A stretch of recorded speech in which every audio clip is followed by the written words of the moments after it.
नमस्ते चैतन्य। प्यारे दोस्तों, प्यारे राजकुमारी और राजकुमार, मैं बचपन से ये सोचता था कि इस पृथ्वी के ऊपर पहला मनुष्य कौन, कैसे, कब आया। बाद में देखा तो हर फल, फ्रूट, पशु, पक्षी, ये हर चीज हमको दिखाई देती है। तो मैं बचपन से सोचता हूँ कि ये जो दिखता है तो कोई बनाने वाला होना चाहिए। तो हो सकता है कि ये मेरी यात्रा जो है वो 9वीं सदी में नचिकेता से हुई। बाद में हो सकता है कि एक जन्म में मैं 12वीं सदी में जलालुद्दीन रूमी हो सकता हूँ।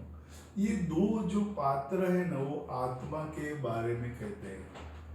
जलालुद्दीन कहते हैं कि नॉलेज जो knowledge of the self is a mother of the knowledge.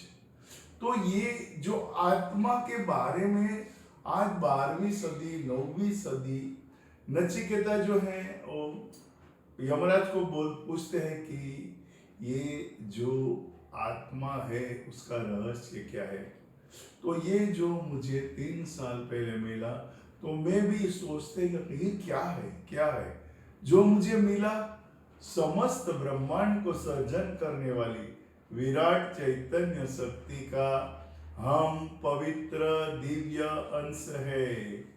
मैंने जब सुना तब मैं बोला था, मैं आत्मा का आवाज है।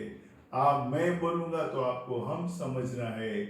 विराट चैतन्य ने मुझे इस पृथ्वी को, मेरे जीवन को और दूसरे के जीवन को और ज्यादा सुंदर बनाने के लिए मुझे मेहमान बनाकर इस पृथ्वी पर बुलाया है। तो ये जो मुझे शब्द जो यूनिवर्स से मिले हैं, तो ये जन्मों जन्म का जो मेरा सवाल था, क्यों हमको जो दिखाई देता है तो बनाने वाला होना चाहिए। तो जो मुझे मिला तो मुझे इतना आनंद आ रहा है कि वाह, मुझे एक बड़ा रहस्य मिल गया। आज सब लोग जो बोलते हैं कि मैं कौन हूँ, आत्मा क्या है, लेकिन मुझे इसके बारे में ज्यादा गौर के अंदर, इसके अंदर जाने वाले जो लोग हैं क्या, वो बहुत ही कम है, क्योंकि ये आत्मा की एनर्जी है।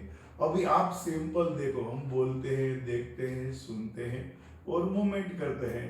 अभी ये 4 चीज नहीं होती तो हम बोलते हैं डेड बॉडी। तो इसका मतलब होता है कि हमारी अंदर जो आत्मा के एनर्जी है वो सब कर रहा है, और वो जो चाहे वो कर सकता है। क्यों? जो विराट चैतन्य है ना, वो राजा है और हम राजकुमार और राजकुमारी है। इसलिए तो मैंने आपको कहा। तो हम जो हमारे जिस तरह से हमारे यहाँ बच्चे का जन्म होता है ना, ये तो बहुत ही छोटी सी बात है।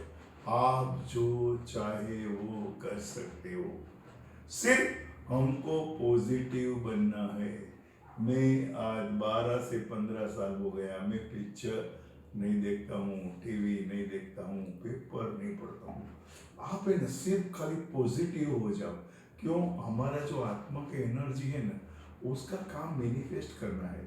और वो जो हम शब्द बोलते हो ब्रह्म है, वो डिस्ट्रॉय नहीं होते हैं, वो मैनिफेस्ट होता है। बार बार जो जो बोलेंगे ना, वो मैनिफेस्ट होगा। बार बार देखोगे तो हिप्नोटाइज आप हो जाओगे, उसके अलावा आपको कुछ दिखाई नहीं देगा। तो आप सोचो, समझो, अनुभव करो। आपका समस्त परिवार का जीवन आनंदमय और मंगलमय बने से विराट चैतन्य को प्रार्थना करता हूँ। कोई भी चैतन्य आत्मा के बारे में अनुभव करना चाहता है तो बम्बई में मलाड वेस्ट में मारवे बीच के सामने मैंने एक विराट चैतन्य का दरबार बनाया है। एक घर के अंदर दरबार है। एक बार आप आओगे, देखोगे तो देखो, भगवान एक अनुभव है। भगवान फिजिकल नहीं है, भगवान एनर्जी है। इस एनर्जी को महसूस करना है। नमस्ते चैतन्य।